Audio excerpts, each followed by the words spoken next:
Hello मेरे board exam वाले योद्धाओं। तो कैसी चल रही है आपकी लड़ाई? ओह सॉरी, आई मीन आपकी पढ़ाई। आई होप कि आप बहुत अच्छे से अपनी तैयारी कर रहे होंगे। देखो, आपकी तैयारी को और भी शानदार बनाने के लिए आज के इस क्लास में मैं लेकर आया हूं क्लास 12 फिजिक्स का एक महा मैराथन क्लास।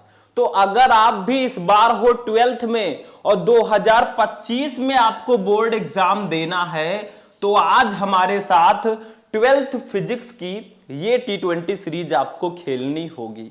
T20 सीरीज का मतलब हम कोई क्रिकेट नहीं खेल रहे हैं कि वर्ल्ड कप खेल रहे हैं। आज हम आपके लिए लेकर आए हैं फिजिक्स का T20 यानी कि top 20 most important question answer. देखो भैया, अगर आपको फिजिक्स का पेपर 2025 में देना है तो ये 20 प्रश्न बिल्कुल भी मिस मत करना।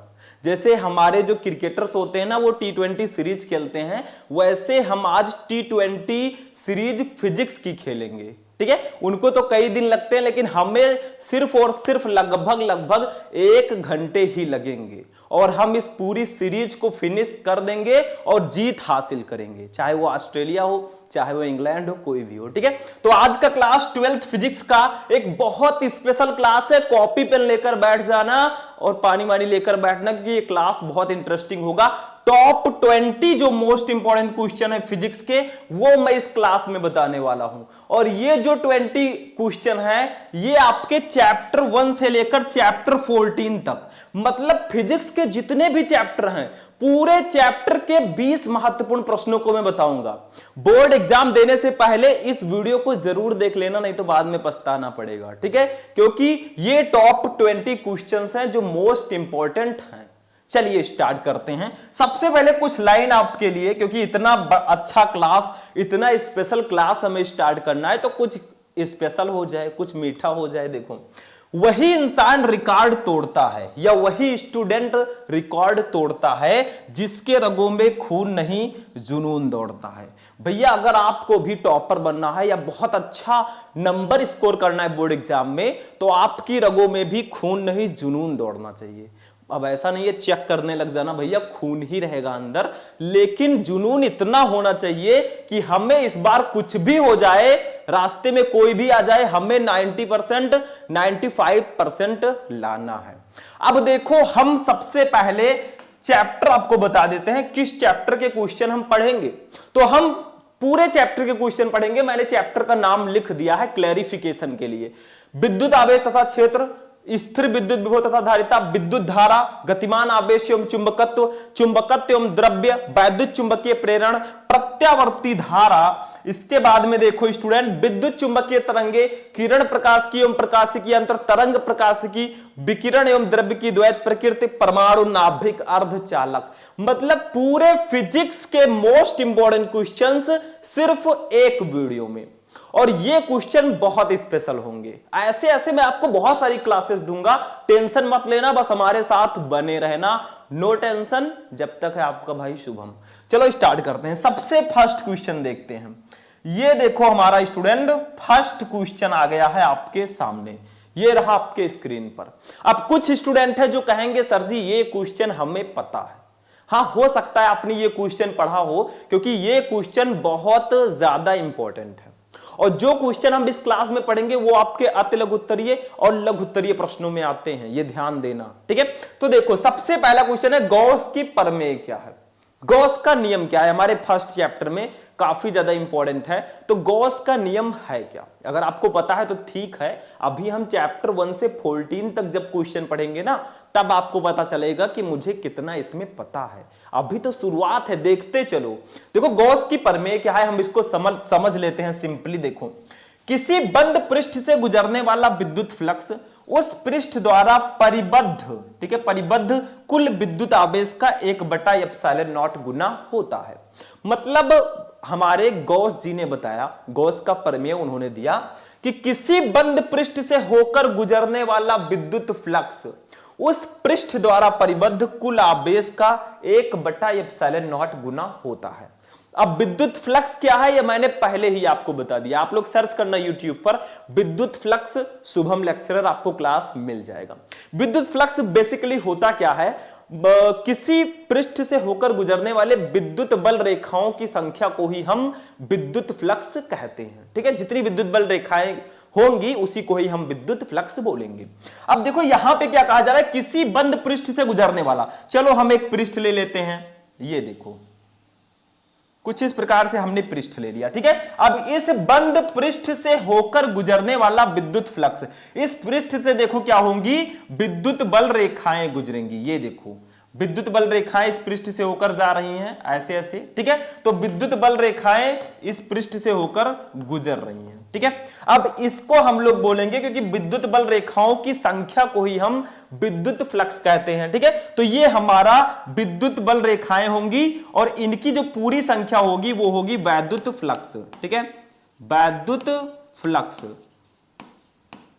वैद्युत फ्लक्स। ठीक है, इसको हम लोग डिनोट करते हैं फाई ई से, फाई ई से। ठीक है, तो जो कुल विद्युत फ्लक्स होगा, ठीक है, वो उस पृष्ठ द्वारा परिबद्ध कुल आवेश का 1/ε0 गुना होगा। अब देखो भैया, ये जो पृष्ठ है, ये जो आप पृष्ठ देख रहे हैं, इसमें कुछ ना कुछ आवेश होगा। मान लीजिए इसका आवेश जो है वो Q है। ठीक है, तो क्या कहा गया, किसी बंद पृष्ठ से, ये बंद पृष्ठ है, इस पृष्ठ से गुजरने वाला जो विद्युत फ्लक्स है, ठीक है, विद्युत बल रेखाओं की संख्या को ही हम विद्युत फ्लक्स कहते हैं। ठीक है, तो ये जो विद्युत फ्लक्स है फाई ई, ये इस पृष्ठ द्वारा परिबद्ध कुल आवेश जो Q है, इसका 1/ε0 गुना होता है। यानी कि अगर हम गॉस के नियम को समझें तो फाई ई इक्वल टू जो विद्युत फ्लक्स हमारा होता है, फाई ई इक्वल टू ये किसके बराबर होता है, कुल आवेश Q का 1/ε0 गुना होता है। यही तो कहा गया है कि किसी बंद पृष्ठ से गुजरने वाला विद्युत फ्लक्स फाई ई जो है उस पृष्ठ द्वारा परिबद्ध कुल आवेश का 1/ε0 गुना होता है। ठीक, तो ये हमारा हो गया भैया फॉर्मूला। अब यहां पे फाई ई क्या है, विद्युत फ्लक्स है, क्यों है आवेश, ε0 क्या है, इसको समझ लेते हैं। ε0 ये है निर्वात की विद्युतशीलता, निर्वात की वैद्युतशीलता। ठीक है, वैद्युतशीलता, ये हमारा ε0 है। ठीक है, तो समझ में आया गॉस का प्रमेय क्या है। अभी हमें बहुत सारे क्वेश्चन कवर करने हैं तो हम स्टेप बाय स्टेप चलेंगे। गॉस का प्रमेय क्या है, किसी बंद पृष्ठ से होकर गुजरने वाला विद्युत फ्लक्स उस पृष्ठ द्वारा परिबद्ध कुल आवेश का 1/ε0 गुना होता है। यानी कि विद्युत फ्लक्स जो फाई ई है उस पृष्ठ द्वारा परिबद्ध कुल आवेश Q का 1/ε0 गुना होता है। एक चीज और ध्यान दीजिएगा, इसको मैं हटा देता हूं, ये ε0 क्या है आपको पता चल गया। अब यहां पे इसी फॉर्मूले को हम इस प्रकार से भी लिख सकते हैं, देखो फाई ई इक्वल टू हम लिख सकते हैं, देखो Q का 1 से गुणा होगा तो Q होगा भैया अपान ε0। मतलब इसी फॉर्मूले को हम ऐसे भी लिख सकते हैं, दोनों सेम ही है। ठीक है, तो यही गॉस का प्रमेय है।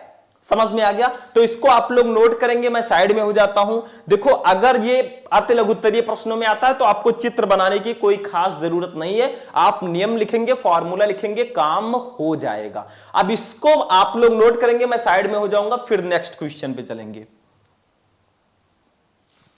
नोट कर लिया स्टूडेंट, चलिए अब दूसरा क्वेश्चन अपना देखते हैं क्या है। सेकंड क्वेश्चन देखिए क्या है। अब देखो स्टूडेंट, हमारा जो नेक्स्ट क्वेश्चन है ये हमारे सेकंड चैप्टर का क्वेश्चन है, काफी ज्यादा इंपॉर्टेंट है। देखो आज के इस क्लास में मैंने आपको पहले ही बता दिया, जो मैंने क्वेश्चन लिया है वो अति लघुत्तरीय और लघुत्तरीय जो छोटे वाले होते हैं उसमें ये क्वेश्चन आते हैं। बाकी के जो क्वेश्चंस हैं वो मैं आपको स्टेप बाय स्टेप बताता रहूंगा, टेंशन नहीं लेने का। ठीक है, देखो लघुत्तरीय प्रश्नों को भी मैंने बताया, आप लोग सर्च करोगे तो वो भी आ जाएगा।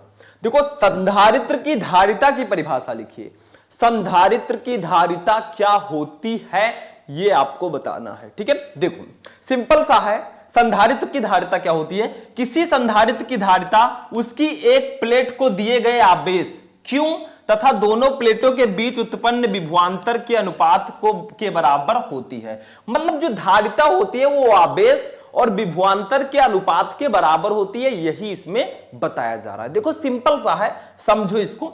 किसी संधारित्र की धारिता उसकी एक प्लेट को दिए गए आवेश, देखो संधारित्र में 2 प्लेटें होती हैं। ठीक है, तो किसी संधारित्र की जो धारिता होती है उसके एक प्लेट को दिए गए आवेश जो Q होता है तथा दोनों प्लेटों के बीच उत्पन्न विभवांतर जो v होता है, इसी के अनुपात को ही हम धारिता कहते हैं। इसे c से प्रदर्शित करते हैं, धारिता को हम c से डिनोट करते हैं। अब देखो फॉर्मूला क्या होगा, सिंपल सा है फॉर्मूला, समझो। c इक्वल टू क्या होगा, क्योंकि भैया आवेश और विभव के अनुपात को ही हम धारिता कहते हैं, तो c इक्वल टू हमारा हो जाएगा q अपान b। यही तो होगा, c equal to q upon b। अब देखो दूसरी चीज, इसका मात्रक क्या होगा यह जानना जरूरी है, थोड़ा सा मैं बता देता हूं। मात्रक ही हम जानेंगे क्योंकि कुछ खास इसमें पूछा नहीं गया है। तो मात्रक क्या होगा आप लोग बता सकते हैं? बिल्कुल सिंपल सा है। मात्रक में क्या है इसके, देखो क्यों है आवेश, आवेश का मात्रक कूलाम होता है, सबको पता है कूलाम, ठीक है। प्रति v है विभव, विभव का मात्रक होता है वोल्ट, तो भैया इसका मात्रक कूलाम प्रति वोल्ट हो गया। पहला मात्रक कूलाम प्रति वोल्ट हो गया, ठीक है। देखो Q अपान V है, Q है आवेश, आवेश का मात्रक कूलाम, प्रति V है विभवांतर, विभवांतर का मात्रक वोल्ट, तो कूलाम प्रति वोल्ट। दूसरा मात्रक देखो, या इसका एक और मात्रक होता है धारिता का, वो काफी इंपॉर्टेंट है, ये मात्रक होता है फैरड। आपने सुना होगा फैरड, ठीक है, ये भी इसी का मात्रक होता है, ठीक। तो समझ में आया। और एक चीज और याद रखना, एक माइक्रोफैरड की वैल्यू 10 के पावर -6 फैरड होती है और एक पिकोफैरड की वैल्यू 10 के पावर -12 फैरड होती है। ये वैल्यू आपको बिल्कुल से याद रखना है, ठीक है। चलो दूसरा क्वेश्चन भी कंप्लीट हो गया। संधारित्र की धारिता क्या होती है? किसी संधारित्र की धारिता उसकी एक प्लेट को दिए गए आवेश Q तथा दोनों प्लेटों के बीच उत्पन्न विभवांतर V के अनुपात के बराबर होती है, दोनों का अनुपात, ठीक है। तो C equal to Q upon V। Q है आपका आवेश, तो कूलाम प्रति वोल्ट इसका मात्रक होगा, या इसका एक और मात्रक होता है फैरड, जो मैंने यहां पे लिख रखा है। दैट्स अ सिंपल क्वेश्चन, और सिंपली हमने इसका आंसर भी दिया। देखो इतने आसान तरीके से अगर नहीं समझ पाओगे तो फिर आप नहीं समझ पाओगे, उम्मीदें छोड़ दो, ठीक है। चलो इसको भी आप लोग नोट कीजिए, फिर नेक्स्ट क्वेश्चन पे हम लोग चलते हैं। नोट हो गया स्टूडेंट? अब इसको मैं हटाता हूं और हम चलते हैं अपने नेक्स्ट क्वेश्चन पे। अब देखो मेरे प्यारे स्टूडेंट, हमारा जो नेक्स्ट क्वेश्चन है ये हमारे थर्ड चैप्टर विद्युत धारा का क्वेश्चन है। देखो हम एक एक चैप्टर के एक एक क्वेश्चन भी देखेंगे, प्लस एक्स्ट्रा भी चैप्टर में कुछ क्वेश्चंस हम पढ़ेंगे, तभी तो 20 क्वेश्चन होगा, क्योंकि चैप्टर तो 14 ही है, ठीक है। तो देखिए सबसे पहला क्वेश्चन, तीसरा क्वेश्चन हमारा, मतलब विद्युत धारा चैप्टर का पहला क्वेश्चन, किसी चालक पदार्थ की विशिष्ट चालकता क्या है, इसका मात्रक भी लिखिए। मतलब विशिष्ट चालकता क्या होती है और इसका मात्रक क्या होता है, ये आपको बताना है। सिंपल सा क्वेश्चन है, सिंपल सा आंसर हम समझेंगे। देखो विशिष्ट चालकता, किसी चालक के पदार्थ के विशिष्ट प्रतिरोध के व्युत्क्रम को उस पदार्थ की विशिष्ट चालकता कहते हैं। मतलब सिंपल सा है, विशिष्ट प्रतिरोध के व्युत्क्रम को ही हम विशिष्ट चालकता कहते हैं। सिंपल सा है, बहुत ज्यादा सिंपल है, एक लाइन में है, विशिष्ट प्रतिरोध के व्युत्क्रम को ही हम विशिष्ट चालकता कहते हैं। इसे सिग्मा से प्रदर्शित करते हैं। देखो सिग्मा कुछ ऐसे बनता है आधा ना की तरह, तो इसे हम सिग्मा से प्रदर्शित करते हैं। इसका जो फॉर्मूला होगा क्या होगा, देखो सिग्मा मतलब विशिष्ट चालकता जो होगा वो किसके बराबर होगा, विशिष्ट प्रतिरोध का व्युत्क्रम, यानी कि 1 अपान रो। रो आपका विशिष्ट प्रतिरोध है, ये इसका फॉर्मूला हो जाएगा। यहां पे रो क्या है मैं लिख देता हूं, रोने वाला रो नहीं भैया कि भैया रो, ठीक है। ये है विशिष्ट प्रतिरोध, विशिष्ट प्रतिरोध, ठीक है। तो विशिष्ट प्रतिरोध के ही व्युत्क्रम को हम विशिष्ट चालकता कहते हैं। तो सिग्मा इक्वल टू 1 अपान रो आपका ये फॉर्मूला हो गया। अब कोई पूछे बेटा इसका मात्रक क्या होगा, मान लीजिए कोई भी पूछ ले, आपका प्रैक्टिकल वाला पूछ ले, तो देखो कैसे कोई भी पूछे या लिखना हो, सिग्मा का मात्रक, सिग्मा का मात्रक, मात्रक, ठीक है। तो इसका मात्रक जो बेसिकली होता है वो मैं आपको पहले डायरेक्टली बता देता हूं। इसका मात्रक होता है ओम इनवर्स, ठीक है, ohm inverse metre inverse, metre inverse, ठीक है। या इसका एक और मात्रक होता है वो भी मैं बता देता हूं, या महोमीटर इनवर्स। देखो मैं कलर चेंज कर देता हूं, महोमीटर मीटर इनवर्स, ठीक है। ये दो मात्रक इसके होते हैं। अब आप कहेंगे सर जी ये आया कैसे मात्रक, ये भी बता देते तो ज्यादा अच्छा रहता, क्यों नहीं बताएंगे। देखो मैंने आपको बताया, देखो सिग्मा इक्वल टू 1/रो होता है। रो है विशिष्ट प्रतिरोध। अब देखो रो का मात्रक क्या होता है, क्योंकि रो का फॉर्मूला होता है RA/L। देखो आपको इसको लिखना नहीं है, मैं समझा रहा हूं। देखो RA/ ये स्मॉल l रहेगा। R है प्रतिरोध, प्रतिरोध का मात्रक हो जाएगा ओम, ठीक है। A है क्षेत्रफल, क्षेत्रफल का मात्रक हो जाएगा मीटर स्क्वायर, ठीक है, मीटर स्क्वायर अपान L है लंबाई, लंबाई का मात्रक मीटर।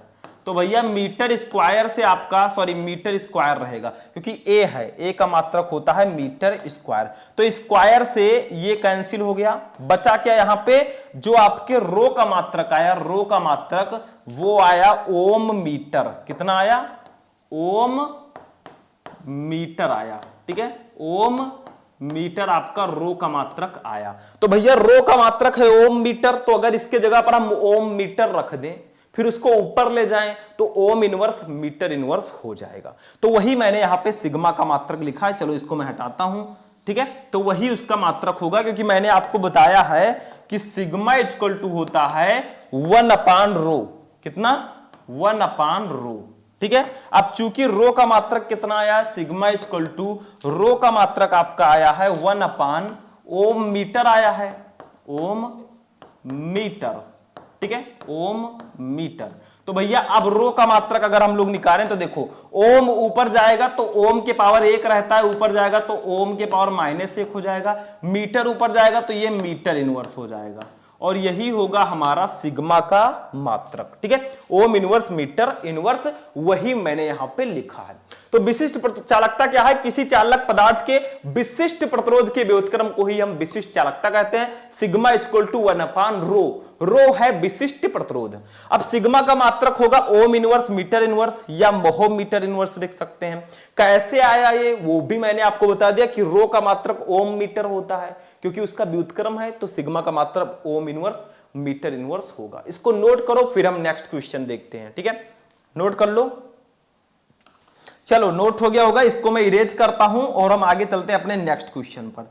चलिए नेक्स्ट क्वेश्चन। अब देखो स्टूडेंट, हमारा जो नेक्स्ट क्वेश्चन है, क्वेश्चन नंबर 4, ये हमारे चैप्टर 4 गतिमान आवेश एवं चुंबकत्व चैप्टर का बहुत ज्यादा इंपॉर्टेंट क्वेश्चन है। देखो इस चैप्टर में आपके किरचॉफ का नियम है, इन्होंने 2 नियम दिया था, एक नियम अलग से भी पूछा जाता है और दोनों नियम भी एक में ही पूछ लिया जाता है, तो ये ध्यान देना। देखो किरचॉफ का नियम, किरचॉफ का धारा नियम आपसे कहा जा रहा है कि किरचॉफ का धारा नियम लिखो। अब किरचॉफ का धारा नियम जो है वो किरचॉफ का पहला नियम है, उसी को हम धारा नियम बोलते हैं। देखो क्या होता है किरचॉफ का धारा नियम, ध्यान से समझना। किसी दिष्ट धारा वैद्युत परिपथ की किसी संधि पर मिलने वाली समस्त धाराओं का बीजगणितीय योग 0 होता है। मतलब किसी दिष्ट धारा वैद्युत परिपथ की किसी भी संधि पर मिलने वाली धाराओं का बीजगणितीय योग 0 होता है। जैसे देखो ये एक संधि है, ठीक है, देखो पेन ले आते हैं हम लोग, पेन भैया हमारे चले गए हैं गुस्से में, ठीक है, चलो पेन वाले भाई आ जाओ, ये देखो, ठीक है, यहां पे ये एक संधि है, ठीक है, और इस पर जो है कई धाराएं आकर मिल रही हैं, ये धारा, ये धारा, ये धारा, ये धारा और ये धारा, ठीक है। इसको सबको नाम दे देते हैं, इनका नाम है I1, इनका नाम है I2, मतलब आते नहीं है, I1 I2 I3 I4 और I5, ठीक है, इनका नाम है। अब यहां पे एक चीज और नोट करना मेरे स्टूडेंट, ध्यान देना। देखो यहां पे सबसे पहले किसी दिष्ट धारा वैद्युत परिपथ की किसी संधि पर मिलने वाली समस्त धाराओं का बीजगणितीय योग 0 होता है, यानी कि जितनी भी धाराएं हैं सबका जो बीजगणितीय योग I यानी कि धाराओं का जो बीजगणितीय योग होगा वो 0 होगा। ये तो हमारा नियम है, ठीक है, ये हमारा नियम वाला फॉर्मूला है, यानी कि सिग्मा I इक्वल टू 0, ठीक है, ये आपका हो गया। अब दूसरी चीज मैंने एग्जांपल यहां पे बताई, ये एक संधि है, इस पर 5 धाराएं आकर आ रही हैं, मतलब 5 धाराएं यहां पर हैं, I1 I2 I3 I4 I5। देखो I1 और I2 जो है संधि की ओर जा रही है, देखो इसी की ओर I1 और I2 जा रही है, ध्यान देना थोड़ा सा, ये देखो I1 और I2 इस संध की ओर आ रही हैं, I3, I4, I5 देखो ये बाहर की तरफ जा रही है। तीर पर ध्यान दो, ये इधर आ रही है I1, I2, ये सब बाहर की तरफ जा रही है। तो जो धाराएं संध की ओर आएंगी उसको धनात्मक लेंगे, जो धाराएं संधि से दूर जाएंगी उसको ऋणात्मक लेंगे। लेकिन सबका बीजगणितीय योग करेंगे 0 के बराबर होगा। देखो जैसे हम यहां पे लिखते हैं I1 प्लस I2, ये संध की ओर जा रही है तो ये धनात्मक लेंगे, minus I3 minus I4 minus I5। देखो मैंने सबको जोड़ा है, सबका योग ही किया है, लेकिन इन धाराओं को माइनस लेना है तो प्लस माइनस, प्लस माइनस से प्लस कैंसिल हो जाएगा तो माइनस आ जाएगा। ठीक है, इन सबका योग जो होगा भैया वो 0 होगा। समझ में आ रहा है कि नहीं? देखो मैंने I1 I2 दो धाराएं संधि की ओर जा रही थी उसको पॉजिटिव ले लिया, I3 I4 I5 संधि से दूर जा रही थी उसको मैंने निगेटिव ले लिया, क्योंकि संधि की ओर आने वाली धाराएं पॉजिटिव होती हैं और संधि से दूर जाने वाली धाराएं निगेटिव होती हैं। ठीक है, तो सबका जो बीजगणितीय योग है 0 हो गया। ठीक, सबका योग 0 ही होगा, इन सबको मैंने जोड़ा ही है, लेकिन जो निगेटिव मैंने लिया था भैया वो पॉजिटिव वाले को कैंसिल करके निगेटिव हो गए हैं। ठीक है, तो यहां पे आपका फॉर्मूला निकल कर आएगा I1 plus I2 equal to, अगर हम इनको इधर ले आए I3 I4 को तो उधर माइनस में है, इधर प्लस में हो जाएंगे I3 plus I4 plus I5, और ये हमारा फॉर्मूला निकल कर आ जाएगा। मतलब मेन फॉर्मूला आपका यही है। अगर आपको सिर्फ अतिलघुत्तरीय प्रश्न में ये क्वेश्चन दिया जा रहा है तो आप इतना लिख दीजिए, किरचॉफ का धारा नियम कि किसी दिष्ट धारा वैद्युत परिपथ की किसी संधि पर मिलने वाली समस्त धाराओं का बीजगणितीय योग 0 होता है। मतलब धाराओं का बीजगणितीय योग 0 के बराबर होगा।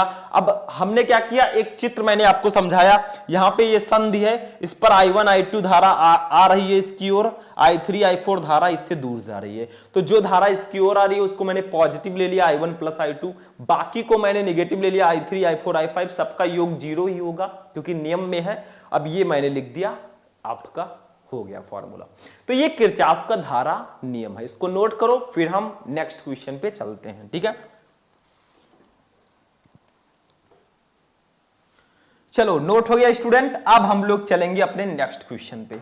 ये वाले क्वेश्चन भैया आ गए हैं, देखो ये वाले क्वेश्चन, लॉरेंज बल क्या है, इसी चैप्टर का क्वेश्चन है। लॉरेंज फोर्स क्या होता है, लॉरेंज बल क्या होता है, बहुत इंपॉर्टेंट क्वेश्चन है। देखो लॉरेंज बल, देखो हर चीज पर कोई ना कोई बल कार्य करता है। जैसे हम लोग हैं, हमारे नीचे भी गुरुत्वाकर्षण बल है, हमें ऊपर से फेंक दिया जाए गिरना हमें नीचे, ये गुरुत्वाकर्षण बल के कारण। ठीक है, तो यहां पे देखो लॉरेंज बल, चुंबकीय क्षेत्र में गतिमान आवेश या इलेक्ट्रॉन पर लगने वाले चुंबकीय बल को लॉरेंज बल कहते हैं। मतलब जब कोई इलेक्ट्रॉन या आवेश किसी चुंबकीय क्षेत्र में गति करता है तो उस पर एक बल कार्य करता है जिसको लॉरेंज बल कहते हैं, और जब कोई इलेक्ट्रॉन किसी वैद्युत क्षेत्र में गति करता है तो उस पर एक बल कार्य करता है जिसको हम वैद्युत बल कहेंगे। ठीक है, तो लॉरेंज बल क्या होता है, चुंबकीय क्षेत्र में गतिमान आवेश पर लगने वाले चुंबकीय बल को लॉरेंज बल कहते हैं। मतलब चुंबकीय क्षेत्र में जो इलेक्ट्रॉन या आवेश गति करता है उसको हम, उस पर जो बल लगेगा उसको हम लॉरेंज बल कहते हैं। जैसे आपने देखा होगा पार्टियों में लोग जाते हैं, शादियों में जाते हैं, डांस वांस करते हैं, कोई इस तरह का डांस खूब गजब सा, ठीक है, कोई इस तरह का डांस, तो ऐसे ऐसे स्टेप्स होते हैं तो उन पर भी एक बल कार्य करता है, नहीं तो बेचारे नीचे गिर जाएं। ठीक है, तो ऐसे ही जब ये हमारे इलेक्ट्रॉन और आवेश जो है चुंबकीय क्षेत्र में डांस करते हैं ना, गति करते हैं, तो उस पर भी एक बल कार्य करता है जिसको लॉरेंज बल कहते हैं। मतलब चुंबकीय क्षेत्र में जो इलेक्ट्रॉन गति करेगा उस पर एक जो बल कार्य करेगा उसको हम लॉरेंज बल कहेंगे। मान लीजिए यदि क्यू आवेश, मान लो क्यू आवेश है, वो बी वेग से चुंबकीय क्षेत्र बी वेक्टर की दिशा से थीटा कोण पर गति कर रहा है तो उस पर कार्य करने वाला लॉरेंज बल। मान लो कि आवेश क्यू है, वो बी वेग से, देखो भाई जब आप कोई भी डांस करता है तो कुछ ना कुछ उसकी स्पीड होती है। कुछ लोग जो पियक्कड़ होते हैं वो खूब तेजी से ऐसे ऐसे हिला देते हैं पूरा स्टेज ही, कुछ लोग स्लो मोशन में करते हैं, कुछ लोग किसी दूसरे तरह से, तो सबका अलग अलग वेग होता है ना। तो मान लो कि राहुल भैया बी वेग से चुंबकीय क्षेत्र बी वेक्टर में, मतलब कहां पे वो गति कर रहे हैं, चुंबकीय क्षेत्र में। जैसे आप लोग कहां पे डांस करते हैं, बारात में करते हैं या किसी फंक्शन में करते हैं, तो बी वेक्टर की दिशा से थीटा कोण पर गति करता है। जैसे अलग अलग एंगल होता है डांस करने का भी, कोई इस तरह से, कोई इस तरह से, कोई ये, ठीक है, अलग अलग स्टाइल होता है। तो वही चीज है, इसकी भी स्टाइल अलग अलग है, ठीक है। तो मान लो Q आवेश है, वो B वेग से चुंबकीय क्षेत्र B वेक्टर की दिशा से थीटा कोण पर गति कर रहा है, तो उस पर जो बल कार्य करेगा उसका फॉर्मूला होगा F इक्वल टू Q, जो आवेश होगा V, जो वेग होगा, चुंबकीय क्षेत्र जो B होगा, और साइन थीटा इसकी ज्या होगी, ठीक है। ये आपका फॉर्मूला निकल कर आएगा लॉरेंज बल का। यानी कि लॉरेंज बल क्या होता है, चुंबकीय क्षेत्र में गतिमान आवेश पर लगने वाले बल को हम लॉरेंज बल कहते हैं। मान लो कि Q आवेश है, V वेग से चुंबकीय क्षेत्र B वेक्टर की दिशा से थीटा कोण पर गति कर रहा है, तो उस पर जो लॉरेंज बल काम करेगा F equal to QVV sine theta होगा। बस यही होगा आपका फॉर्मूला, और यही होगा लॉरेंज फोर्स। चलो आगे बढ़ते हैं। इसको तो नोट कर लिया होगा, इसमें कुछ खास है नहीं, मैं साइड में हो जाता हूं, आप लोग नोट कर लीजिएगा, ठीक है। चलो आगे बढ़ते हैं, नेक्स्ट क्वेश्चन पे हम लोग चलते हैं। ये देखो काफी ज्यादा इंपॉर्टेंट क्वेश्चन है, शायद चुंबकीय गतिमान आवेश एवं चुंबकत्व का ही ये क्वेश्चन है। मैंने कहा था एक चैप्टर के 2 क्वेश्चन 3 क्वेश्चन में भी आ सकते हैं। तो 6 नंबर क्वेश्चन, एम्पियर का परिपथीय नियम लिखिए। एम्पियर का परिपथीय नियम क्या है, बहुत ज्यादा इंपॉर्टेंट क्वेश्चन है, अक्सर बोर्ड एग्जाम में आता है। देखो एम्पियर का परिपथीय नियम, किसी बंद वक्र के परितः चुंबकीय क्षेत्र की तीव्रता का रेखा समाकलन, मतलब चुंबकीय क्षेत्र की तीव्रता का जो रेखीय समाकलन होता है, उस बंद वक्र द्वारा घिरे क्षेत्रफल में से गुजरने वाली कुल वैद्युत धारा का म्यू नॉट गुना होता है। मतलब कहा जा रहा है कि किसी बंद वक्र पृष्ठ के परितः चुंबकीय क्षेत्र की तीव्रता का जो रेखीय समाकलन होगा, यानी कि चुंबकीय क्षेत्र की तीव्रता आपकी हो जाएगी, ठीक है, क्लोज इंटीग्रेशन चुंबकीय क्षेत्र की तीव्रता B वेक्टर, ठीक है, B वेक्टर, ठीक है, और डॉट DL वेक्टर लिख देते हैं, DL वेक्टर। ये किसके बराबर होगा, देखो ये किसके बराबर होगा, रेखीय समाकलन उस वक्र द्वारा घिरे क्षेत्रफल में से गुजरने वाली कुल धारा को हम I से प्रदर्शित करते हैं, तो कुल धारा I का म्यू नॉट गुना होता है। यानी कि जो आपकी धारा I होगी उसका ये म्यू नॉट गुना होगा। यही है भैया एम्पियर का परिपथीय नियम, यही है एम्पियर का परिपथीय नियम कि किसी बंद वक्र के परितः चुंबकीय क्षेत्र की तीव्रता का रेखा समाकलन। ये देखो किसी बंद वक्र के परितः चुंबकीय क्षेत्र की तीव्रता B वेक्टर का जो रेखीय समाकलन होगा, देखो ये जो मैंने बना रखा है ना गोल गोल, ये बंद पृष्ठ को दर्शाता है। तो ये बंद वक्र के परितः चुंबकीय क्षेत्र की तीव्रता B वेक्टर का जो रेखीय समाकलन होगा B vector dot DL vector. DL मैंने लिखा जो लघु अवयव होता है, जैसे किसी पृष्ठ का जो छोटा सा अवयव होता है उसके लिए मैंने लिखा है, ठीक है। तो ये जो इसका जो रेखीय समाकलन होगा वो कुल धारा I का म्यू नॉट गुना होता है। यही एम्पियर का परिपथीय नियम है। यहां पे म्यू नॉट है निर्वात की निरपेक्ष चुंबकशीलता, यहां पे लिखा गया है, ठीक है। I क्या है, धारा है, B क्या है, चुंबकीय क्षेत्र की तीव्रता है, DL क्या है, मैं लिख देता हूं DL, थोड़ा सा लिख देता हूं DL जो आपका है ये लघु अवयव है। क्या है, लघु अवयव, छोटा सा अवयव जिसको बोलते हैं लघु अवयव है, ठीक है। तो ये आपका एम्पियर का परिपथीय नियम होगा कि किसी बंद वक्र के परितः चुंबकीय क्षेत्र की तीव्रता का रेखा समाकलन उस बंद वक्र द्वारा घिरे क्षेत्रफल में से गुजरने वाली कुल विद्युत धारा I का म्यू नॉट गुना होता है, जहां म्यू नॉट निर्वात की निरपेक्ष चुंबकशीलता है। B vector close integration B vector dot DL vector equal to mu naught into I, यहां पे DL है लघु अवयव। चलो इसको नोट करो फटाफट, ठीक है, नोट करो फिर हम आगे बढ़ते हैं। नोट हो गया स्टूडेंट। अब चलिए हम लोग आगे बढ़ते हैं, नेक्स्ट क्वेश्चन को देखते हैं। अब नेक्स्ट क्वेश्चन चुंबकत्व एवं द्रव्य चैप्टर का ये क्वेश्चन है, छोटा सा है, बता देता हूं, छोटा सा अपना घर है, छोटा सा सपना है। किन्हीं दो प्रतिचुंबकत्व वाले पदार्थों के नाम लिखिए, मतलब किन्हीं दो प्रतिचुंबकत्व वाले पदार्थों के आपको नाम बताना है। लो मैंने लिख दिया है, बिस्मथ तथा एंटीमनी, ये 2 प्रतिचुंबकीय पदार्थ हैं जिनका नाम मैंने आपको बता दिया। एक लाइन में क्वेश्चन, एक लाइन में आंसर। चलो आगे बढ़ते हैं, नेक्स्ट क्वेश्चन देखते हैं। ये देखो भैया, चुंबकीय फ्लक्स से आप क्या समझते हैं, विद्युत चुंबकीय प्रेरण चैप्टर का क्वेश्चन कि चुंबकीय फ्लक्स से आप क्या समझते हैं। बहुत कुछ समझते हैं। जैसे विद्युत फ्लक्स होता है ना, विद्युत बल रेखाओं की संख्या को ही हम विद्युत फ्लक्स कहते हैं। वैसे चुंबकीय फ्लक्स क्या है? किसी पृष्ठ से होकर गुजरने वाली चुंबकीय बल रेखाओं की संख्या को ही हम चुंबकीय फ्लक्स कहते हैं। सिंपल सा है। देखो, एक समान चुंबकीय क्षेत्र में स्थित किसी पृष्ठ से लंबवत गुजरने वाली चुंबकीय बल रेखाओं की कुल संख्या को उस पृष्ठ से बद्ध चुंबकीय फ्लक्स कहते हैं। इसे फाई से प्रदर्शित करते हैं। मतलब एक पृष्ठ हमने ले लिया है भैया, चलो ले लेते हैं एक पृष्ठ, ठीक है। कुछ इस टाइप का एक पृष्ठ ले लेंगे। ये देखो, ये आपका एक पृष्ठ है, ठीक है। अब इस पृष्ठ के अविलंबवत गुजरने वाली, देखो ये आपकी कुछ धाराएं जा रही हैं, ये देखो कुछ चुंबकीय बल रेखाएं जा रही हैं, ठीक है। ऐसे कुछ रहेंगी, बहुत सारी बल रेखाएं होंगी, ठीक है, ऐसे आपकी रहेंगी। तो इन्हीं की संख्या को देखो, ये लंबवत गुजर रही हैं, ये हैं चुंबकीय बल रेखाएं। मैं लिख देता हूं चुंबकीय बल रेखाएं, चुंबकीय बल रेखाएं, ठीक है। तो आपसे कहा गया कि एक समान चुंबकीय क्षेत्र में स्थित, ये एक समान चुंबकीय क्षेत्र में एक पृष्ठ स्थित है।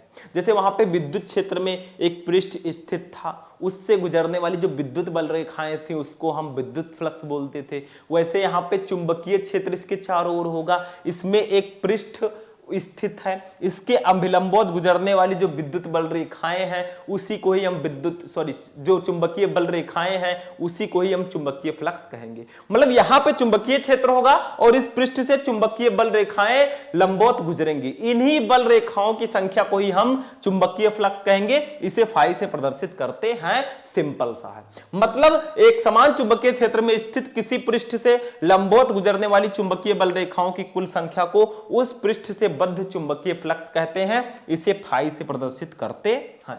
बस हो गया, इसको नोट कर सकते हैं आप लोग, फिर हम आगे बढ़ते हैं, ठीक है। चलो ये नोट हो गया, चलो हम आगे बढ़ते हैं। नेक्स्ट क्वेश्चन देखते हैं क्या है। अब देखिए स्टूडेंट, नेक्स्ट क्वेश्चन हमारा क्या है, इसको समझो थोड़ा सा।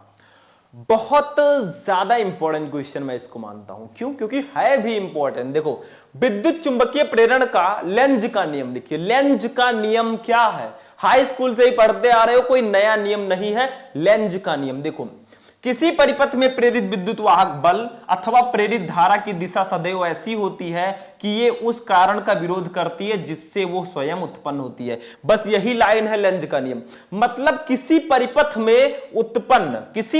में प्रेरित विद्युत वाहक बल जो E होता है अथवा प्रेरित धारा की दिशा जो है सदैव ऐसी होती है कि यह उस कारण का विरोध करती है जिससे वो स्वयं उत्पन्न होती है। बस यही इतना है लेंज का नियम। एक लाइन में, दो लाइन में याद कर दो कि किसी परिपथ में प्रेरित विद्युत वाहक बल अथवा प्रेरित धारा की दिशा सदैव ऐसी होती है कि यह उसी कारण का विरोध करती है जिससे ये उत्पन्न होती है। मतलब उसी का विरोध करेगी जिससे ये उत्पन्न हुई है। इसी को कहेंगे लेंज का नियम। चलो इसको मैं हटा रहा हूं। चलो आगे बढ़ते हैं स्टूडेंट। Next question. अब यहां पे देखो चित्र वाला क्वेश्चन आ गया। दिए गए प्रत्यावर्ती स्रोत का विद्युत वाहक बल ज्ञात करो या परिणामी विभव ज्ञात करो। देखो आपको एक परिपथ यहां पे दिया गया है। इस परिपथ में देखो एक प्रतिरोध लगा हुआ है R, यहां पे दिख रहा होगा शायद। इसकी वैल्यू 40 वोल्ट है, ठीक है। मतलब आपका प्रतिरोध पर जो विभवांतर है वो 40 वोल्ट है। अभी मैं बताऊंगा। और जो आपका धारिता C दी गई है, देखो यहां पे संधारित्र भी लगा है, इस पर विभव 20 वोल्ट है, संधारित्र पर विभवांतर 20 वोल्ट है। L आपका प्रेरकत्व है, इस पर विभव 50 वोल्ट है। देखो ये प्रत्यावर्ती धारा चैप्टर का क्वेश्चन है, इंपॉर्टेंट है, न्यूमेरिकल है, ठीक है। मतलब प्रतिरोध पर विभव 40 वोल्ट और धारिता पर विभव 20 वोल्ट और आपका प्रेरकत्व पर विभव 50 वोल्ट है। अब आपको विद्युत वाहक बल निकालना या परिणामी विभव निकालना है। देखो हम क्या लिखेंगे, ये आपका दिया गया है VR दिया गया है, जो दिया गया उसको लिखेंगे। VR का मतलब प्रतिरोध पर विभव। देखो VR 40 वोल्ट है तो 40 वोल्ट इसकी वैल्यू दी गई है, VR इसको लिखेंगे। अब धारिता को हम किससे डिनोट करते हैं? C से, तो इसको लिखेंगे VC। किससे डिनोट करेंगे? V से, क्योंकि विभव सबका दिया गया है। ये दिया गया है 20 वोल्ट, ठीक है। ये आपका प्रेरकत्व है, प्रेरकत्व को हम लोग डिनोट करेंगे L से। किससे? L से डिनोट करेंगे और L की वैल्यू, सॉरी L नहीं, VL से डिनोट करेंगे, ठीक है। VL से हम लोग इसको डिनोट करेंगे और इसकी वैल्यू दी गई है 50 वोल्ट। ठीक है, 50 वोल्ट। अब हमें निकालना है परिणामी विभव, परिणामी विभव या विद्युत वाहक बल भी आप बोल सकते हैं, परिणामी विभवांतर, विभवांतर। ठीक है, ये हमें निकालना है। कैसे निकालेंगे? बस एक फॉर्मूला लगा देना प्यारा सा। देखो क्या है आपका फॉर्मूला, V इक्वल टू आपका एक फॉर्मूला होता है, ध्यान से समझना इस फॉर्मूले को, under root VR square, VR square minus VL minus, sorry यहां पे प्लस रहेगा, VR square plus VL minus VC square. ये आपका फॉर्मूला होता है, ध्यान से समझना। मतलब अंडर रूड VR स्क्वायर मतलब प्रतिरोध के विभव का स्क्वायर प्लस ब्रैकेट में VL माइनस VC का होल स्क्वायर। अब इसी पर हम रख देते हैं वैल्यू को। देखो V इक्वल टू आपका हो जाएगा, ध्यान से समझना, यहां पे थोड़ा सा ध्यान देना है आपको। देखो अंडर रूड आपका हो जाएगा, VR की वैल्यू कितनी है 40 वोल्ट, तो 40 का हम स्क्वायर कर देंगे। ठीक है, ये कर दिया, प्लस VL की वैल्यू कितनी है 50 और VC की वैल्यू कितनी है 20, 50 माइनस 20, इसका भी स्क्वायर हो जाएगा। समझ में आ रहा है? देखो VR की वैल्यू दी गई थी 40, हमने इसका स्क्वायर कर दिया। VL की वैल्यू 50, VC की वैल्यू 20 दी गई थी, इसका स्क्वायर हमने कर दिया। अब चलिए इस साइड में हम इसको सॉल्व कर लेते हैं, थोड़ा सा साइड में सॉल्व कर लेंगे, हमारा आंसर आ जाएगा। V इक्वल टू आपका कितना आएगा, ध्यान देना थोड़ा सा यहां पे। देखो अंडर रूड ये 40 का स्क्वायर करोगे भैया तो 1600 आएगा, कितना 1600, और प्लस VL देखो 50 में से 20 जाएगा तो 30 बचेगा, कितना 30 बचेगा, इसका स्क्वायर कर देंगे। ठीक है, अब इसको सॉल्व करते हैं, अब ये इजी हो रहा है धीरे धीरे। V इक्वल टू आपका हो जाएगा अंडर रूड 1600 प्लस 30 का स्क्वायर करेंगे 900 आएगा। अब 900 आ गया भैया तो V इक्वल टू हमारा हो जाएगा अंडर रूड 1600, 900 को जोड़ देंगे 2500 आ जाएगा। अब 2500 का अंडर रूड करोगे तो एकदम क्लियर ही है, B इक्वल टू 50 वोल्ट आ जाएगा, कितना 50 वोल्ट। ठीक है, और यही हमारा आंसर होगा, ये होगा परिणामी विभवांतर या विद्युत वाहक बल। ठीक है, ये आपका आंसर आ जाएगा। तो हमें यहां पे प्रतिरोध पर विभव 40 वोल्ट दिया गया था, संधारित्र पर विभव 20 वोल्ट और प्रेरकत्व पर विभव 50 वोल्ट। हमने परिणामी विभवांतर निकाल लिया, B equal to under root VR square plus VL minus VC square. हमने 40 का स्क्वायर किया, 50 माइनस 20 यानी कि 30 का स्क्वायर कर दिया, 1600 प्लस 900 2500 आया, इसका अंडर रूट कर दिया भैया 50 आ गया, हो गया। सिंपल सा है। ये दूसरे टाइप से भी पूछा जाता है, कभी कभी आपको चित्र नहीं दिया रहेगा, डायरेक्टली दिया रहेगा कि प्रतिरोध पर विभव इतना है, संधारित्र पर इतना है और प्रेरकत्व पर इतना है, तो आप बताइए। चलो हमने बात जान लिया, चलो इसको नोट करो फटाफट, फिर आगे बढ़ते हैं। नोट हो गया स्टूडेंट? चलिए आगे बढ़ते हैं। नेक्स्ट क्वेश्चन, एक क्वेश्चन शायद और होगा। ये देखो, ये हमारे चैप्टर 8 का क्वेश्चन है। अभी और भी क्वेश्चन है। विद्युत चुंबकीय स्पेक्ट्रम में सबसे बड़ी तथा सबसे छोटी तरंगदैर्घ्य की तरंगों के नाम लिखिए। मतलब विद्युत चुंबकीय स्पेक्ट्रम में सबसे बड़ी तरंगदैर्घ्य और सबसे छोटी तरंगदैर्घ्य वाली तरंगों के नाम लिखना है। तो सबसे बड़ी तरंगदैर्घ्य वाली तरंग जो है भैया वो रेडियो तरंगे हैं, और सबसे छोटी तरंगदैर्घ्य वाली तरंग है गामा किरणें। तो ये नोट कर लो, मतलब विद्युत चुंबकीय स्पेक्ट्रम में सबसे बड़ी तरंगदैर्घ्य वाली जो तरंग होती है वो रेडियो तरंगे होती हैं, जिनकी वेवलेंथ जो है बहुत बड़ी होती है, और सबसे छोटी तरंगदैर्घ्य वाली जो तरंग होती है वो गामा किरणें होती हैं। सिंपल सा क्वेश्चन, सिंपल सा आंसर। इसको भी मैं हटाऊंगा और चलेंगे अपने नेक्स्ट क्वेश्चन पे। ठीक है, अब हम अपने सेकंड फिजिक्स पे चल रहे हैं, क्योंकि हमारा 8 चैप्टर तक क्वेश्चन हो चुका है, अब बचे हैं 6 चैप्टर और बचे हैं। चलो आगे बढ़ते हैं भैया, नेक्स्ट क्वेश्चन देखते हैं क्या है। अब देखिए स्टूडेंट, हमारा जो नेक्स्ट क्वेश्चन है भैया 12 नंबर क्वेश्चन, ये किरण प्रकाशिकी एवं प्रकाशिक यंत्र चैप्टर का बहुत ज्यादा इंपॉर्टेंट क्वेश्चन है, ट्रेंडिंग में है। हाई स्कूल में पढ़ा होगा आपने। छात्रों ध्यान दो, अभी तो ट्रेलर है, पिक्चर अभी बाकी, अभी 9 क्वेश्चन हमें पढ़ने हैं। ये तो 12 नंबर है, अभी 20 तक हमें जाना है। 20 सीरीज हम खेल रहे हैं, 12 ओवर में कैसे खत्म कर देंगे। बारिश थोड़ी ना हो रही है कि मैच डिले हो जाएगा, हमारा काम डिले नहीं होता, क्योंकि हम छत के नीचे आपको पढ़ाते हैं, वहां पे मैच ग्राउंड में खेला जाता है भैया। ठीक है, देखो लेंस की क्षमता से क्या तात्पर्य है, इसका मात्रक लिखिए। लेंस की क्षमता क्या होती है, सिंपल सा है। देखो लेंस की क्षमता बहुत सिंपल है। देखो लेंस की क्षमता उसकी मीटर में नापी गई फोकस दूरी के व्युत्क्रम के बराबर होती है। इसे P से प्रदर्शित करते हैं, यानी कि P इक्वल टू क्या होगा, P इक्वल टू होगा उसकी मीटर में मापी गई फोकस दूरी के व्युत्क्रम के बराबर, यानी कि P equal to 1/f metre में, मीटर में, यही इसका फॉर्मूला होगा। मतलब सीधा सीधा कहा गया है, इसमें मैंने कुछ किया नहीं है, कि किसी लेंस की क्षमता उसकी मीटर में नापी गई फोकस दूरी, ये एफ है फोकस दूरी, ये मीटर में नापी गई है, इसी के व्युत्क्रम के बराबर होती है। इसे P से प्रदर्शित करते हैं, P equal to 1/f metre में। ठीक है, F क्या है, फोकस दूरी है, मैं लिख देता हूं, F है फोकस दूरी, फोकस दूरी। ठीक है, अब एक चीज और, कोई स्टूडेंट कहते हैं सर जी सेंटीमीटर में अगर मान लीजिए फोकस दूरी हमें दिया हो तब क्या होगा इसका फॉर्मूला। तो भैया 1 मीटर में 100 सेंटीमीटर होते हैं, तो यहां पे आपका P इक्वल टू 100/f हो जाएगा, बस इसको सेंटीमीटर में कर देना।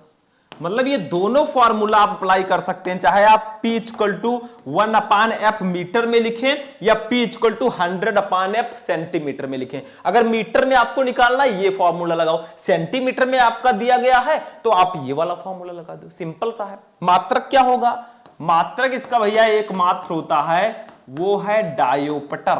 क्या होता है, डायोप्टर। ठीक है, इसका मात्रक होता है, इसको हम लोग डिनोट करते हैं D से, डायोप्टर को D से डिनोट करते हैं। तो लेंस की क्षमता क्या होती है, लेंस की क्षमता उसकी मीटर में नापी गई फोकस दूरी के व्युत्क्रम के बराबर होती है। तो फोकस दूरी मीटर में नापी गई, इसी के व्युत्क्रम को हम लेंस की क्षमता कहते हैं। इसे P से प्रदर्शित करते हैं, P equal to 1/f metre में। अगर सेंटीमीटर में हमें निकालना तो 100/f लिख दो, क्योंकि 1 मीटर में 100 सेंटीमीटर होते हैं। ठीक है, अब मात्रक डायोप्टर D, इसका डायोप्टर मात्रक होता है, केवल डायोप्टर भी लिख सकते हैं D भी। ठीक, चलो इसको नोट करो फटाफट, जल्दी जल्दी करो। अब इससे रिलेटेड हम एक न्यूमेरिकल देखेंगे, क्योंकि फॉर्मूला बता दिया तो न्यूमेरिकल भी हम देखेंगे। चलो ये रहा न्यूमेरिकल, ये रहा आपके कंप्यूटर स्क्रीन पे 7 करोड़ का क्वेश्चन है। 2 उत्तल लेंस जिनमें प्रत्येक की फोकस दूरी 20 सेंटीमीटर है। ठीक है, संपर्क में रखे हैं, संयुक्त लेंस की क्षमता, संयुक्त लेंस की क्षमता ज्ञात कीजिए, संयुक्त लेंस की क्षमता ज्ञात कीजिए। तो 2 उत्तल लेंस है जिनकी फोकस दूरी 20 सेंटीमीटर है। तो पहले लेंस की फोकस दूरी को f1 मान लेते हैं, दूसरे लेंस की फोकस दूरी को f2 मान लेते हैं, क्योंकि 2 लेंस है भैया। तो f1 की वैल्यू है 20 सेंटीमीटर, f2 की वैल्यू भी है 20 सेंटीमीटर। ठीक है, अब क्या करते हैं, संयुक्त लेंस की क्षमता आपको निकालनी है। तो पहले आप क्या कीजिए, एक एक लेंस की क्षमता निकाल लीजिए। ठीक है, पहले लेंस की क्षमता, दूसरे लेंस की क्षमता, अभी मैंने लेंस की क्षमता निकालना सिखाया है। फिर क्या कीजिए, संयुक्त लेंस की क्षमता पूछी जा रही है, तो संयुक्त लेंस की क्षमता का फॉर्मूला होता है P equal to P1 plus P2। अगर 2 लेंस संपर्क में रखे हैं तो P equal to P1 plus P2 कर देना। तो पहले आप एक एक की क्षमता निकाल लो, आएगा तो 5 ही, आपको पता ही है। ठीक है, फिर आप क्या करो, संयुक्त लेंस की क्षमता निकाल लेना। तो यहां से हम क्या करते हैं, पहले लेंस की फोकस दूरी, पहले लेंस की क्षमता निकाल लेते हैं। पहले लेंस की क्षमता, ठीक है, तो पहले लेंस की क्षमता को हम लोग डिनोट करते हैं P1 से डिनोट कर देते हैं। अब क्षमता का फॉर्मूला होता है 1/f, या आप लिखे 100/f होता है, 100/f होगा तो ये सेंटीमीटर में होगा। ठीक है, ये फॉर्मूला होता है, अभी तो मैंने बताया है, इसको बहुत हाईलाइट रखना। ठीक है, क्योंकि सेंटीमीटर में हमें निकालना है तो सेंटीमीटर में हम लिख देते हैं। ठीक है, तो P इक्वल टू हमारा हो जाएगा, P इक्वल टू आपका हो जाएगा, P1 इक्वल टू हो जाएगा, देखो ध्यान देना, 100/f की वैल्यू है, f1 लिख देना, यहां पे f1 कर देना, क्योंकि पहले लेंस की क्षमता निकाल रहे हैं, तो पहले लेंस की फोकस दूरी f1 है, तो f1 कर देंगे। अब f1 की वैल्यू हमने ली है 20 सेंटीमीटर। ठीक है, 20, तो ये कट गया, 20 का 25 जा आपका आ जाएगा, तो यहां पे आ जाएगा P1 की वैल्यू जो आएगी, मैं नीचे ही लिख देता हूं, P1 की जो वैल्यू आ गई वो आ गई स्टूडेंट 5 डायोप्टर। देखो लेंस की क्षमता का मात्रक डायोप्टर होता है, तो ये आपकी पहले लेंस की क्षमता आ गई। अब निकाले या ना निकाले, दूसरे की भी वही होगी भैया, क्योंकि वैल्यू सेम है। निकाल लेते हैं, दूसरे लेंस की क्षमता, ठीक है, इसको हम लोग डिनोट करेंगे P2 से। अब P2 इक्वल टू वही फॉर्मूला होगा भैया, क्या 100/F2, 100/F2 वैल्यू रख देते हैं 100/20 हो जाएगा, और वही इसका भी आ जाएगा, यानी कि P2 की वैल्यू भी हमारी आ गई कितनी, 5 डायोप्टर, कितना 5 डायोप्टर। अब आपको संयुक्त लेंस की क्षमता निकालनी है। देखो संयुक्त लेंस की क्षमता, तो अब हम संयुक्त लेंस की क्षमता निकालेंगे। संयुक्त लेंस की क्षमता, ठीक है।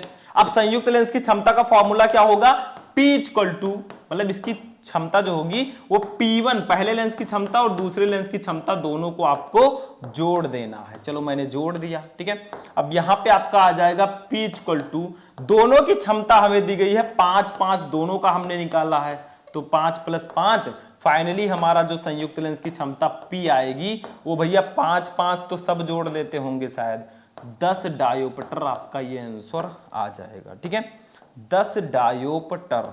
तो आप लोगों को क्या करना था, दो लेंस दो उत्तल लेंस थे, देखो उत्तल लेंस की फोकस दूरी प्लस में लेते हैं, इसीलिए मैंने प्लस में लिया।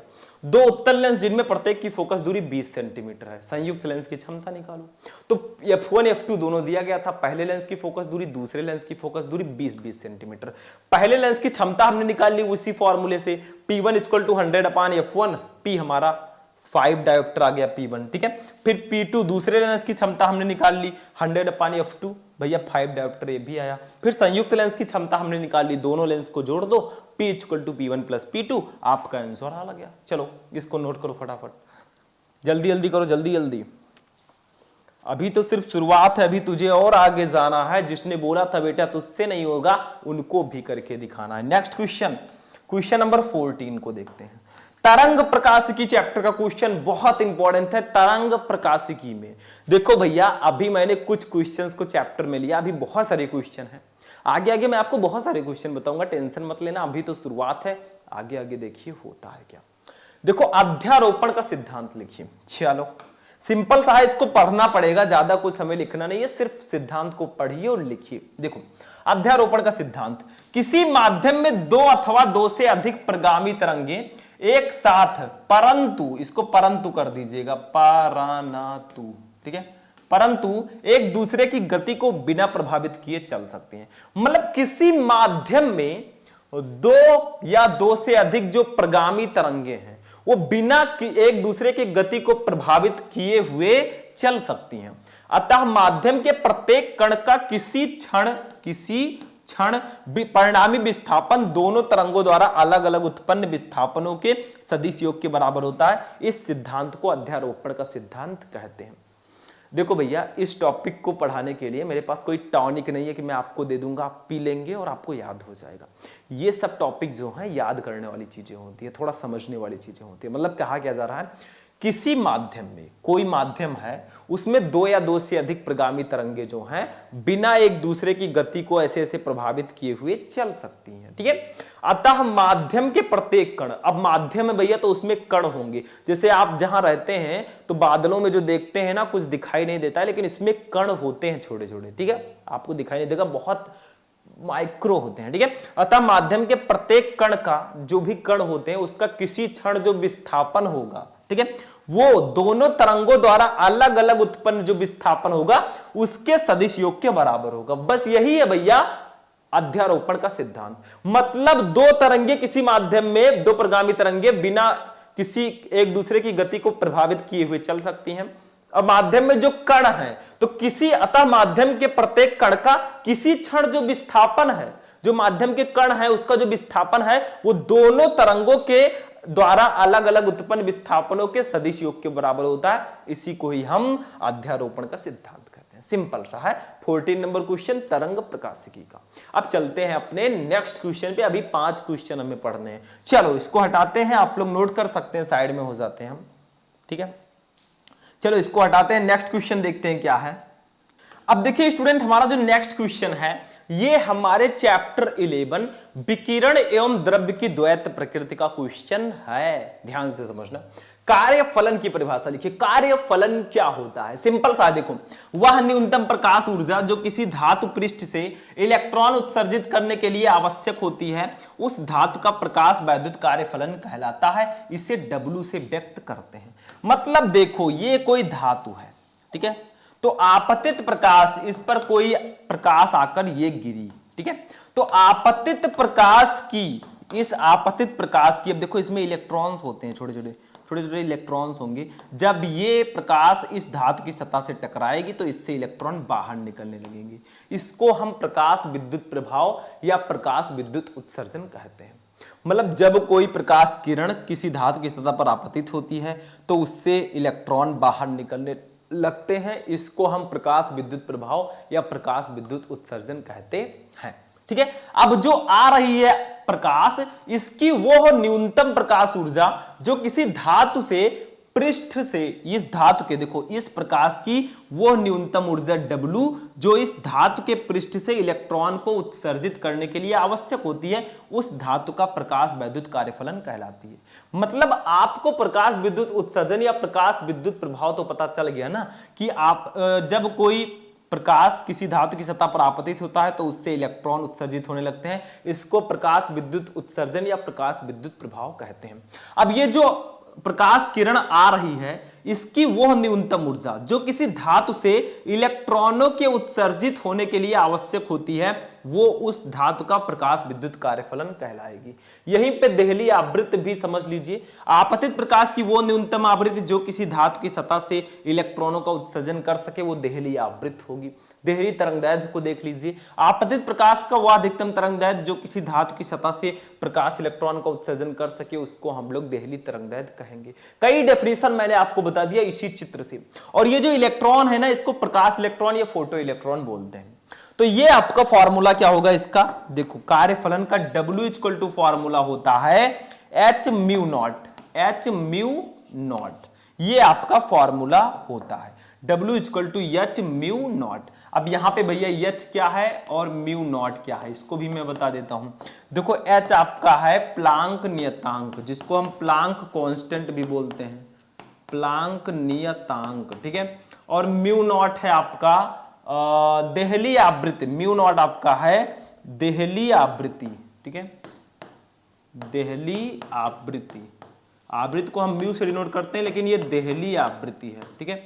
ये आपका होगा इसका formula W equal to H mu naught, जहां पे W है कार्यफलन, H है प्लांक नियतांक, म्यू नॉट है देहली आवृत्ति। ये इसका फॉर्मूला होगा। अब देखिए स्टूडेंट, चूंकि देखो म्यू नॉट जो हमारा होता है, म्यू नॉट, ठीक है, जो देहली आवृत्ति जो होती है, ये आपका C अपान लैम्डा नॉट के बराबर होता है। मतलब म्यू नॉट का एक फॉर्मूला होता है C upon lambda not. Mu naught जो देहली आवृत्ति है वो C अपान लैम्डा नॉट के बराबर होती है। C क्या है, प्रकाश की चाल है, कितनी होती है, 3 × 10⁸ मीटर प्रति सेकंड। लैम्डा नॉट है देहली तरंग दैर्घ्य, ठीक है। तो अब देखिए क्या करेंगे हम लोग, अब हम करेंगे ये कि इस म्यू नॉट की जगह पर C अपान लैम्डा नॉट रखेंगे, तो हमारा यही फॉर्मूला निकल कर आएगा। एक दूसरा फॉर्मूला कार्यफलन का आएगा, H म्यू नॉट की जगह पर C अपान लैम्डा नॉट कर देंगे, तो ये हमारा फॉर्मूला निकल कर आ जाएगा नेक्स्ट वाला formula W equal to HC upon lambda naught. तो वो कार्यफलन क्या है, वो न्यूनतम प्रकाश ऊर्जा जो किसी धातु की सतह से प्रकाश इलेक्ट्रॉनों का उत्सर्जन करने के लिए आवश्यक होती है, उस धातु का प्रकाश विद्युत कार्यफलन कहलाता है। इसे W से डिनोट करते हैं, W equal to H mu naught होता है। H है प्लांक नियतांक, म्यू नॉट है देहली आवृत्ति। H म्यू नॉट, चूंकि म्यू नॉट जो है वो C अपान लैम्डा नॉट के बराबर होता है, mu equal to C upon lambda होता है, तो mu naught equal to C upon lambda naught भी होता है। तो यहां पे हमने म्यू नॉट की जगह पर C अपान लैम्डा नॉट रखा, तो हमारा कार्यफलन का दूसरा फॉर्मूला आया W equal to HC upon lambda naught. बस हो गया, इसको नोट करो, फिर हम आगे बढ़ते हैं। चलो फटाफट नोट करो, ठीक है। अब नोट हो गया होगा, चलो आगे बढ़ते हैं। नेक्स्ट क्वेश्चन, इसी चैप्टर का एक और क्वेश्चन है, मैंने कहा था आता है ये क्वेश्चन। देहली आवृत्ति से आप क्या समझते हैं, देहली आवृत्ति क्या होता है? देखो देहली आवृत्ति न्यूनतम, सॉरी यहां पे थोड़ा सा कट है, आगे एक लाइन आप बढ़ा लेना, कि आपतित प्रकाश की वो न्यूनतम आवृत्ति जो किसी धातु से प्रकाश इलेक्ट्रॉनों का उत्सर्जन कर सके, इसे कर सके वो देहली आवृत्ति कहलाती है। मैं डेफिनेशन बोल दे रहा हूं, शायद यहां पे ठीक से लिखा नहीं है, वैसे ही आपको लिखना है जैसे आपने अभी कार्यफलन का लिखा था। देखो, आपतित प्रकाश की वह न्यूनतम आवृत्ति जो किसी धातु की सतह से इलेक्ट्रॉनों का उत्सर्जन कर सके या इलेक्ट्रॉनों का उत्सर्जन करने के लिए आवश्यक होती है, वो देहली आवृत्ति होती है। देहली आवृत्ति को हम लोग म्यू नॉट से डिनोट करते हैं। देखो, इसे म्यू नॉट से डिनोट करते हैं, और म्यू नॉट का मैंने आपको फॉर्मूला पहले ही बता दिया है, mu naught equal to C upon lambda naught होता है। ठीक है, यही इसका फॉर्मूला होता है। सी है प्रकाश की चाल, लैम्डा नॉट है देहली तरंग दैर्ध्य।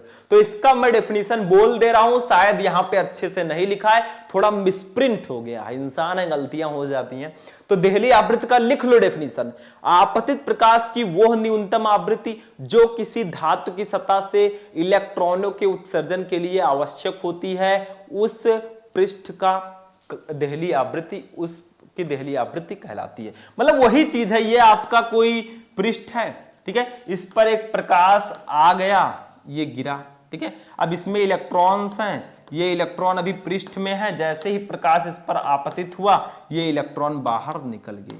तो यहां पे आपतित प्रकाश की वो न्यूनतम आवृत्ति जो इस धातु की सतह से इलेक्ट्रॉन का उत्सर्जन कर सके, वो देहली आवृत्ति कहलाएगी। इसे म्यू नॉट से डिनोट करेंगे। मतलब इसी से हमने कई डेफिनेशन समझा। देहली तरंगदैर्ध्य भी आता है तो आप लिख देना, आपतित प्रकाश का वह अधिकतम तरंगदैर्ध्य जो किसी धातु की सतह से इलेक्ट्रॉनों का उत्सर्जन कर सके, देहली तरंगदैर्ध्य कहलाएगी। बस सिंपल सा है, ठीक है। चलो इसको मैं हटा दूं, चलो आप लोग नोट कर लो इसको फटाफट, ठीक है।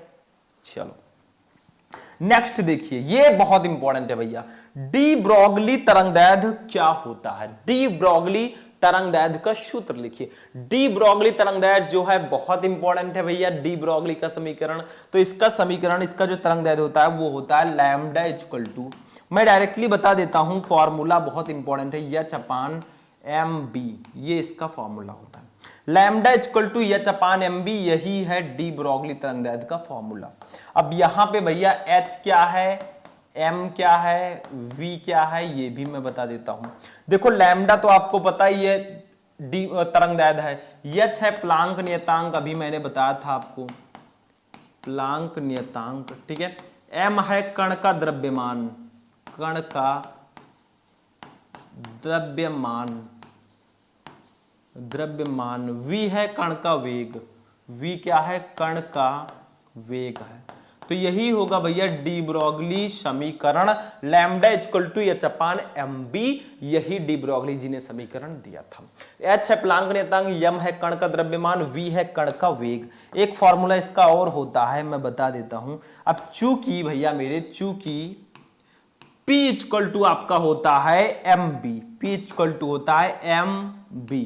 P क्या है भैया, P है संवेग, मैं बोल दे रहा हूं, आप लोग नोट कर लेना, P है संवेग। चूंकि P equal to M B होता है, मैं फिर से इसको लिखता हूं थोड़ा प्यार से ना, चूंकि P इक्वल टू आपका होता है एम बी,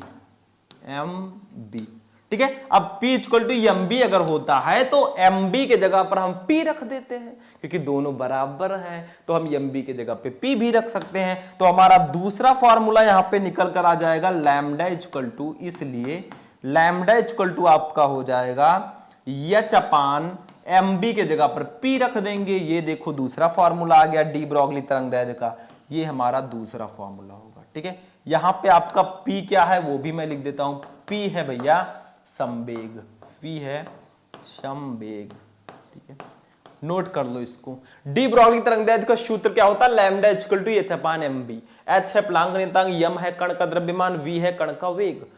अब चूंकि P equal to M B होता है, P है आपका संवेग, तो lambda equal to M B की जगह पर P रख देंगे तो एच अपान P हो जाएगा। ये दूसरा फॉर्मूला होगा, नोट करो इसको, आगे बढ़ते हैं।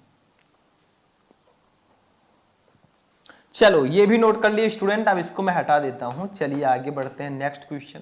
ये देखो भैया नेक्स्ट क्वेश्चन हमारा आ गया है, रिडबर्ग नियतांक का मान लिखो। ये क्वेश्चन भी काफी ज्यादा इंपॉर्टेंट है, रिडबर्ग नियतांक की वैल्यू लिखो।